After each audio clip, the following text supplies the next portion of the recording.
अच्छा जी, सो बात हम कर रहे थे कि लास्ट वीक में, that was week 3 and week 4, इसके अंदर हमने बात की थी, जो टॉपिक डिस्कस हुए हुए हैं वो है control flow statements, program control.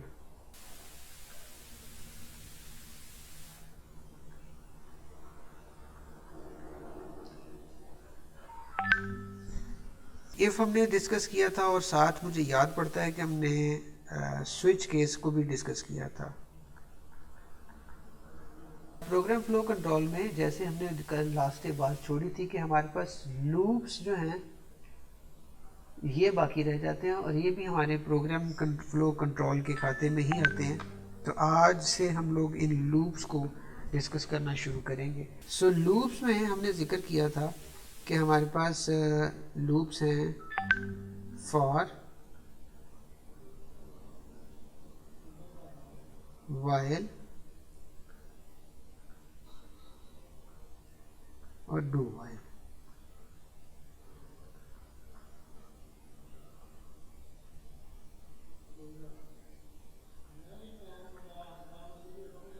ये हमारे पास हैं 3 लूप्स। अच्छा, अब लूप बुनियादी तौर पर करता क्या है? लूप का लफ्जी मतलब क्या है? लूप का लफ्जी मतलब है कि एक ऐसा रास्ता कि जो जहाँ से शुरू होता है ठीक वहीं से ही उसका आगाज़ हो, मतलब उसका एंड ना हो। ये जैसे कि ये मैंने आपके सामने ये सब एक बनाया है, ये शेप एक बनाई है, और this was the starting point, और ये यहीं भी आके ख़त्म हो रहा है, यहाँ पे शुरू हो रहा था वहीं भी ख़त्म हो रहा है। और जब ये दोनों एक दूसरे के साथ मिल जाए तो आपको ये नहीं पता चलेगा कि इसका स्टार्ट कहाँ पे था, एंड कहाँ पे था। तो ये एक बंद रास्ता जो है ये लूप कहलाता है, ये बंद रास्ता लूप कहलाता है। तरीक़ाकार कुछ इसका कुछ यूँ होता है कि हम लोग एक, ये मैं इसका डायग्राम ड्रा करने लगा हूँ आप लोगों के सामने। हम लोग इस लूप को पूरा करने के लिए किसी दी जाने वाले एक्सप्रेशन को पूरा करते हैं। ये हमारा एक एक्सप्रेशन, अगर ये एक्सप्रेशन ट्रू हो रहा है, ट्रू होने की सूरत में ये कुछ एक्शन परफॉर्म करेगा।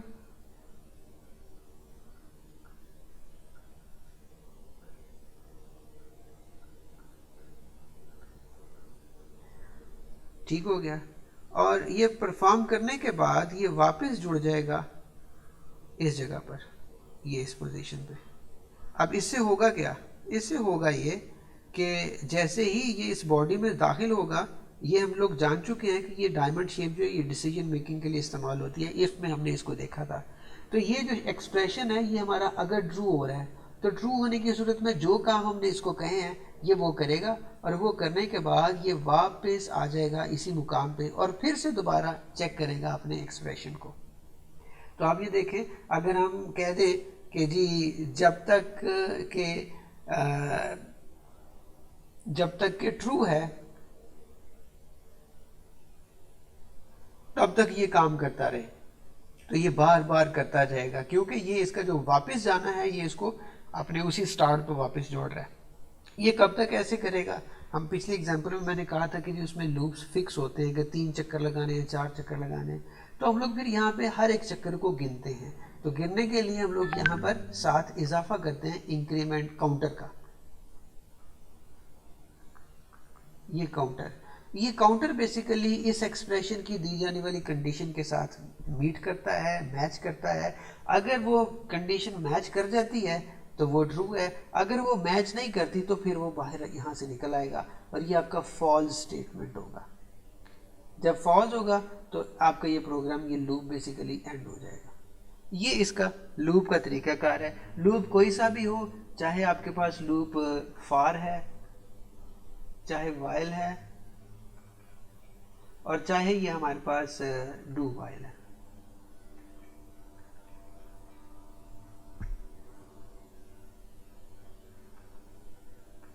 सब में तकरीबन तरीकाकार जो वो एक है। वाइल का पैटर्न थोड़ा सा मुख्तलिफ होता है, लेकिन तरीकाकार वो भी कुछ इसी तरह से काम करता है। लेकिन हम लोग यहाँ पे हम लोग सबसे पहले फॉर लूप की बात करते हैं। एक फॉर को हम लोग कैसे इस्तेमाल करते हैं, ये जहन में रखिएगा के साथ ये काउंटर जो है ना, ये काउंटर हमें बताना ज़रूरी होता है। काउंटर जो है वो इसके इन स्टार्ट को जब एंड पे वापस मिलता है, प्रीवियस पेज पे देखें कि ये चूँकि इसका ना तो स्टार्ट है ना कोई एंड है, ये जहाँ से शुरू हो रहा है वहीं पे आके मिलकर ये इसी सर्कल में घूमता रहेगा, तो हमें इसकी तादाद को गिनना पड़ेगा कि ये कितनी दफ़ा कितने चक्कर लगा चुका हुआ है। सपोज़ हम 10 चक्कर लगवाना चाहते हैं, 12 चक्कर लगवाना चाहते हैं।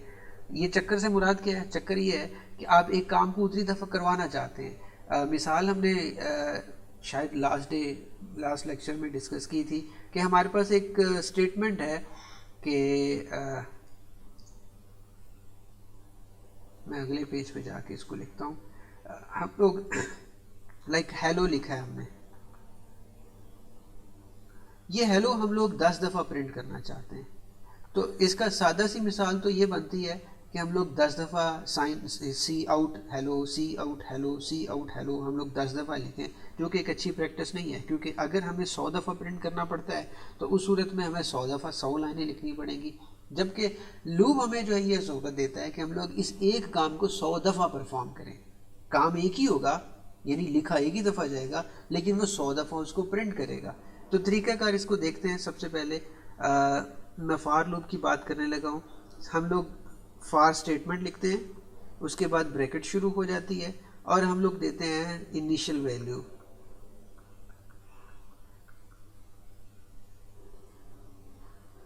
इनिशियल वैल्यू, फिर हम लोग देते हैं ये सेमीकोलन है यहाँ पर, ये याद रखिएगा ये सेमीकोलन है। फिर हम लोग देते हैं इसको अपना एक्सप्रेशन। एक्सप्रेशन से क्या मतलब है? एक्सप्रेशन से मतलब है कि वो शर्त हमारी क्या है जिसको ये इनिशियल वैल्यू मीट करेगी। इसके फ़ौरन बाद फिर से हम लोग सेमीकोलन लगाते हैं और फिर हम लोग लिखेंगे इसका इंक्रीमेंट या डिक्रीमेंट। मैं ये हेलो जो पोर्शन है ये आगे से ज़रा रेज कर लूँ, ये वाला।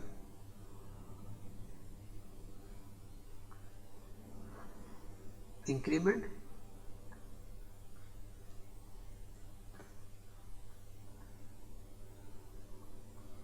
या डिक्रीमेंट।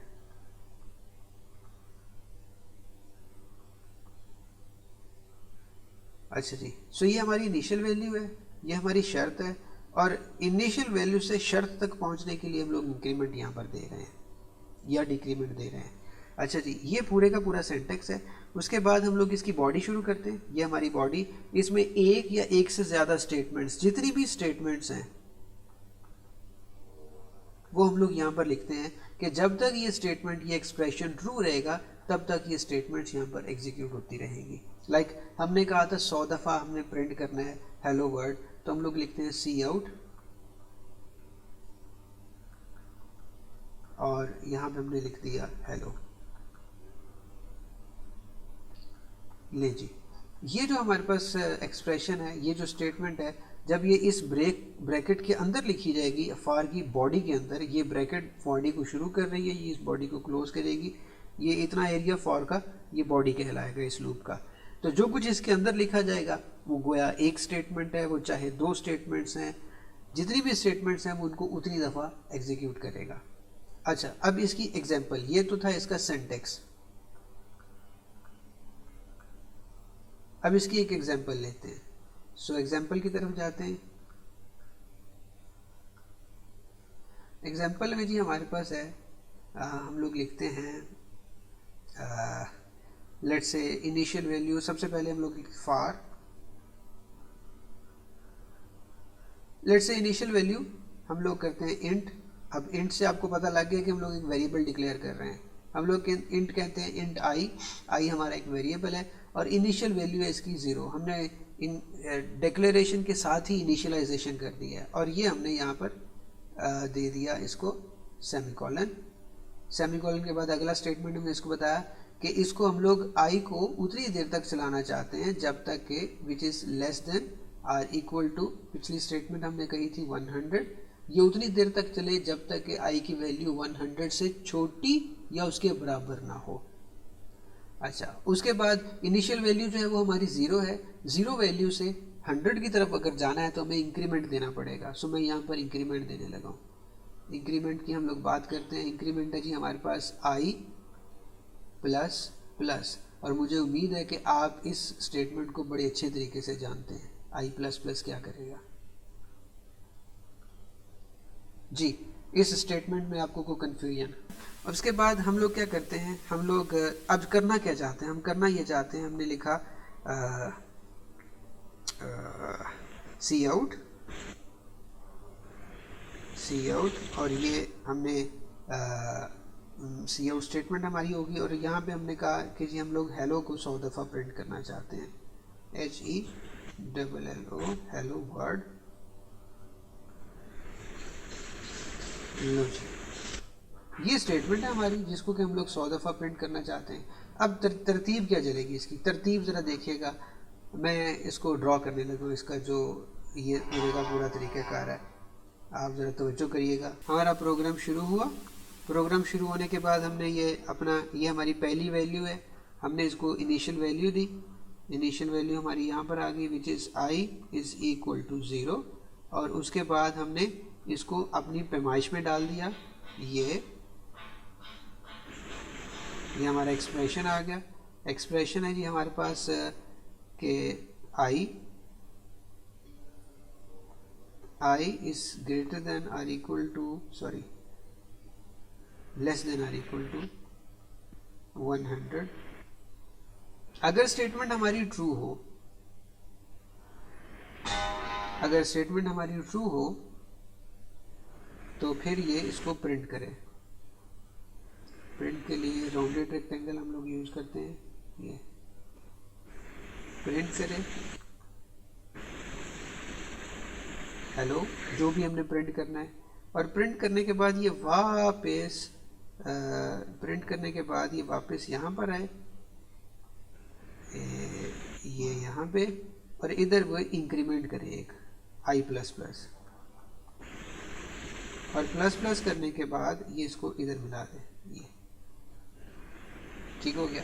अच्छा, अब पहली दफ़ा i में क्या है, 0 0 0 चेक करेगा, ये आपकी स्टेटमेंट ट्रू है, ये स्टेटमेंट ट्रू है, तो ट्रू होने की सूरत में ये आपके पास यहाँ पर आ गया। प्रिंट किया इसने, प्रिंट करने के बाद ये वापस इधर पहुँचा, इधर i प्लस प्लस किया, i प्लस प्लस आप जानते हैं कि i में 1 का इजाफा करेगा, 2 हो गया, 2 को चेक करेगा, लेस देन 100 है, फिर प्रिंट करेगा, फिर 3 होगा, लेस देन 100 है। ये सर्कल आपका चलना शुरू हो जाएगा जब तक कि i की वैल्यू 100 के बराबर ना हो। सो ये पहुँचा 99 तक, 99 प्रिंट किया, इंक्रीमेंट किया 10, 100 हो गया, 100 होने के बाद ये वापस यहाँ पर आया, i की वैल्यू इज लेस देन और इक्वल टू 100, ट्रू है, प्रिंट किया, वापस ऊपर गया, i की वैल्यू हो गई 101। जब ये 101 होके वापस यहाँ पर पहुँचेगा, यहाँ पर ये स्टेटमेंट आपकी फॉल्स हो जाएगी, स्टेटमेंट फॉल्स हो जाएगी। जब ये फॉल्स होगी तो फॉल्स होने के बाद ये आपके पास आपके इस बॉडी से निकल जाएगा, और निकल के ये आपको बाकी डेटा प्रिंट कर देगा। दैट हम लोग लिख देते हैं end of loop, end of loop. तो इधर हम लोग सी आउट कर देते हैं, सी आउट करें, ये हमने सी आउट किया, और इधर लिखते हैं एंड ऑफ लूप। लीजिए, ये हमारे पास एंड ऑफ लूप हो गया, जो इधर आके प्रिंट हो रहा है। कब प्रिंट होगा, जब हमारी लूप ये फॉल्स होगा। अभी हमने सिर्फ एक स्टेटमेंट यहाँ पर लगाया, बाकी सारा काम हमारा इसके अंदर ये परफॉर्म हो रहा है। ये है इसका तरीक़ाकार, और ये किस तरह से काम करेगा। कोई सवाल हो आप लोगों के पास पूछने के लिए? ओके, अब इसकी प्रैक्टिकल इम्प्लीमेंटेशन भी हम लोग देखेंगे, लेकिन उससे पहले मैं एक और लूप का इजाफा यहाँ पर करूँगा। वाइल, यही काम है जो हमने फार के साथ किया था, लेकिन तरीक़ाकार थोड़ा सा मुख्तलिफ होगा। सो वाइल लूप हम लोग यहाँ पर देखने लगे हैं। वाइल, ये वाइल लूप है हमारा सिंपल। तरीक़ाकार इसका क्या है, सिंटैक्स इसका ज़रा गौर से देख लीजिएगा। सिंटैक्स है इसका वाइल, वाइल के बाद एक्सप्रेशन,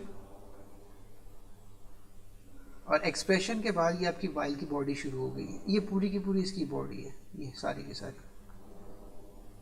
ये सारा कुछ आपको यहाँ पर देना है। ये इसका सिंपल सा पैटर्न है ये वाइल का। अब ये जो एक्सप्रेशन है इसका ट्रू और फॉल्स होना ज़रूरी है। ट्रू कब होगा, जब ये आपका एक्सप्रेशन आपकी इस एक्सप्रेशन पे पूरा उतरे तो ये ट्रू कंसीडर होगा, और जब ये फॉल्स होगा तो ये इस बॉडी से निकल के यहाँ पर नीचे आ जाएगा। ये इसका सिंटैक्स है। अगर इसके एग्जाम्पल की हम लोग बात करें तो एग्जाम्पल कुछ यूँ हम लोग लिखते हैं, वही जो काम हमने फार के साथ किया है वो हम लोग अब वाइल के साथ करते हैं। तो हमने कहा वाइल इनिशियल वैल्यू दे देते हैं। इनिशियल वैल्यू हमें अलहदा से मेंशन करनी पड़ेगी, int I which is equal to 0, और वाइल में हम लोग मेंशन कर देते हैं कि आई की value less than or equal to 100 रहेगी हमेशा।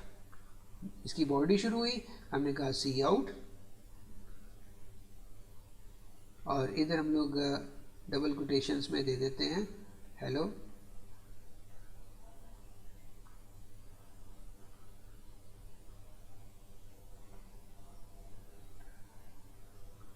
ये जी हमने हेलो वर्ड लिख दिया, और आखिर पे इसको एंडल कर दें, सेमीकोलन लग गया। और इनिशियल वैल्यू को इस वैल्यू तक पहुंचाने के लिए हमें इंक्रीमेंट देना पड़ेगा आई प्लस प्लस। ले जी ये भी हमने बता दिया, सेमीकोलन यहाँ पर लगाया, और ये बॉडी हमारी क्लोज हो गई। अब ये काम वही कुछ है जो अभी हमने फॉर लूप के साथ किया था। ये ज़रा देखिएगा, इसमें तरीकाकार कुछ यूँ है, सारा कुछ हमें इनिशियल वैल्यू भी यहाँ पर देनी पड़ेगी, एक्सप्रेशन भी यहीं पे देना पड़ेगा, इंक्रीमेंट भी यहीं पे देना पड़ेगा। जबकि वाइल में ऐसा नहीं होता, वाइल में इनिशियल वैल्यू अलहदा जगह पर है, एक्सप्रेशन अलहदा जगह पर है, और इंक्रीमेंट जो है वो आपकी बॉडी के अंदर लिखा जाएगा। ये आपके दोनों स्टेटमेंट, ये दोनों लूप्स काम सेम करेंगे, लेकिन जो इनका लिखने का स्टाइल है, लिखने का अंदाज है, वो थोड़ा मुख्तलिफ है। ऐड करते हैं इसमें एक तीसरा लूप, और ये तीसरा लूप हमारे पास जो है ये बेसिकली डू वाइल का है। डू वाइल इनसे थोड़ा सा मुख्तलिफ है, थोड़ा सा मुख्तलिफ है। थोड़ा सा मुख्तलिफ किस हवाले से, ये इसको हम लोग अभी देखते हैं। पहले इसका लिखने का अंदाज ज़रा देख लें। लिखने का अंदाज इसका है, हम लोग लिखते हैं डू और बॉडी शुरू, डू और बॉडी शुरू, लूप बॉडी, और ये बॉडी यहां पर ख़त्म हो गई। और ठीक जहां पर ये ख़त्म हो रही है यहां पर हम लोग लिखते हैं वाइल, और इधर हमारा एक्सप्रेशन ले जी, और इधर सेमीकोलन हमारा लग गया।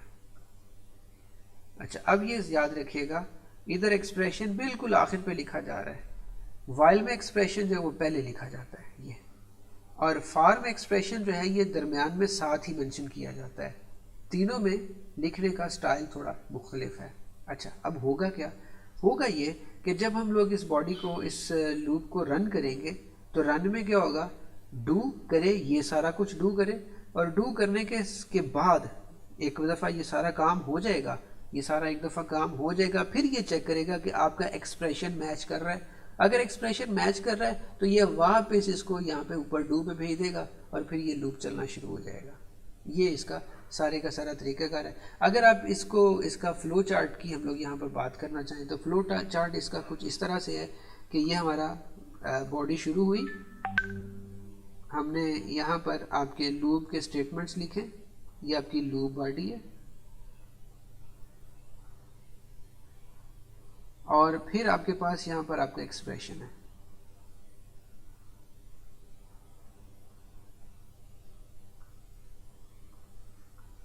एक्सप्रेशन के ट्रू होने की सूरत में ये वापस यहाँ पर चला जाएगा, और फॉल्स होने की सूरत में ये यहाँ पे आगे चला जाएगा, ये फॉल्स। ठीक है, अब एक चीज़ जो नोट करने वाली है, वो नोट करने वाली ये है कि जो बाकियों और इसमें फ़र्क है वो ये, पिछले आप फ्लो चार्ट इसमें देखें कि आई की वैल्यू इस वक्त क्या है, 0। ठीक है, 0 आपकी इस शर्त में पूरा उतर रहा है, पहले शर्त आपकी चेक हो रही है, प्रिंटिंग बाद में हो रही है। अज्यूम कर लें कि अगर आई में वैल्यू हमारे पास, आई की वैल्यू जो है हम लोग अज्यूम कर लेते हैं, अगर ये ऑलरेडी 101 है तो ये कंडीशन आपकी फॉल्स हो गई। फॉल्स होने की सूरत में ये कुछ भी प्रिंट नहीं करेगा, और ये डायरेक्टली यहाँ पर आ जाएगा एंड ऑफ लूप पे। यही सिनेरियो आपके पास वाइल के साथ भी होगा कि अगर आई की इनिशियल वैल्यू हम लोग 101 रख लेते हैं तो आपकी ये शर्त बिल्कुल वहीं पे फॉल्स हो जाएगी, और फॉल्स होने के बाद ये फ़ौरन इस बॉडी से निकल के बॉडी के अंदर जाएगा नहीं, जो बाद का स्टेटमेंट है वो रन करेगा। जबकि यहाँ पर अगर आप देखें कि अगर हम लोग वही काम इसमें करते हैं, मैं एग्जांपल इसकी लिखता हूँ, हमने एग्जांपल है जी लिखी डू ब्रैकेट शुरू सी आउट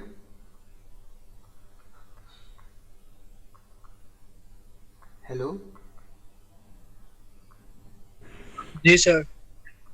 और यहाँ पे इंक्रीमेंट दे दिया, इनिशियल वैल्यू दे देते हैं int I is equal to 0, और यहाँ पर हम इसको इनिशियल वैल्यू दे देते हैं, इनिशियल इंक्रीमेंट दे देते हैं कि आई प्लस प्लस,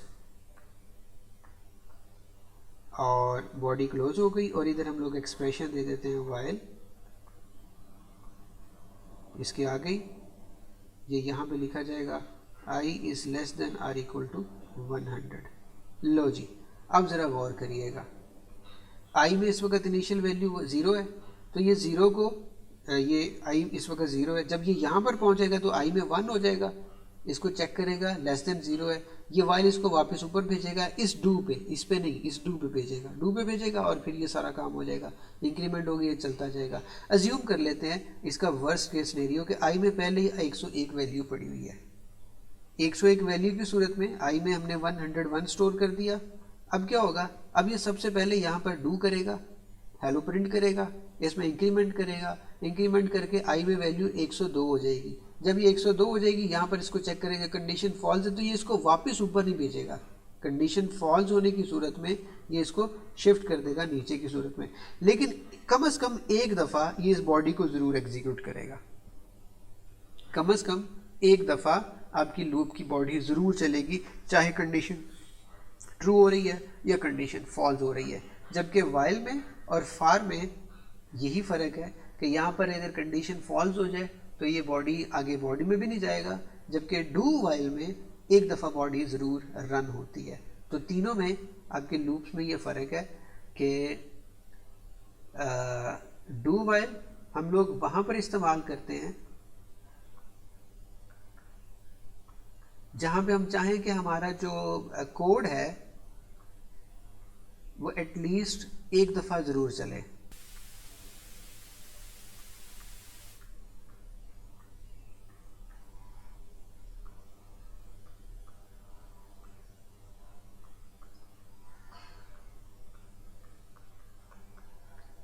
जी, कोड जो है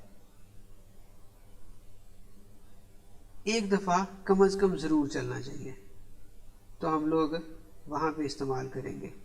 अगर हमें पता है कि हमने कितने सर्कल कितनी दफ़ा लूप चलाना है, यानी अगर जो एक्सप्रेशन या इसकी लास्ट जो वैल्यू है, इसकी इटरेशंस, मैं इसको टर्म बोलूँगा कि जो बार बार जो रिपीट होना है, वाइल और फार हम लोग वहाँ पे इस्तेमाल करेंगे अगर हमारे पास नॉन इटरेशंस हैं, यानी हमें पता है कि हम लोग 10 दफ़ा चलाना चाहते हैं, 20 दफ़ा चलाना चाहते हैं, अगर हमें पता है कितनी दफ़ा हमने रन करना है, हमें पता है, तो फिर हम लोग फार लूप का इस्तेमाल करेंगे। और वाइल हम लोग वहाँ पर लगाते हैं जहाँ पर अननोन इटरेशंस हों। अगर इटरेशन नॉन है तो हम लोग फॉर यूज़ करेंगे, अगर इटरेशन अननोन है तो हम लोग वाइल यूज़ करेंगे। या अननोन का मतलब, अब रियल टाइम सिनेरियो कोई एग्जांपल मुझे देगा कि अगर कहाँ पे कंडीशंस हमारी नॉन है, इटरेशन नॉन होती है और कहाँ पे अननोन होती है?